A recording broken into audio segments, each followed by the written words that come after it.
तर पहलगाम दहशतवादी हल्ल्यानंतर लष्कराचे जवान आता ॲक्शन मोडमध्ये आलेत। काश्मीरच्या बंदीपोरा भागात कुलनार इथे चकमकीत एका दहशतवाद्याला ठार मारण्यात आले, तर 2 सैनिक जखमी झालेत। परिसराला वेढा घालून अजूनही शोध मोहीम सुरू आहे।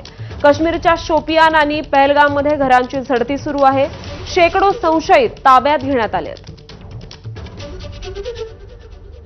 त्यामुळे काश्मीरच्या शोपियान आणि पहलगाममध्ये घरांची झाडाझडती सुरू आहे आणि यात शेकडो संशयितांना ताब्यात घेण्यात आलेलं आहे। पहलगाम दहशतवादी हल्ल्यानंतर लष्कराचे जवान ॲक्शन मोडमध्ये आल्याचं पाहायला मिळतंय।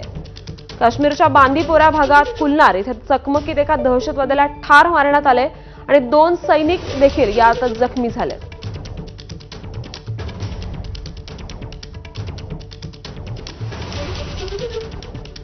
तर पहलगाम हल्ल्याबाबत ISI सह विविध तपास यंत्रणांच्या हाती लागलेली माहिती पाकिस्तानचा बुरखा टराटर फाडणारी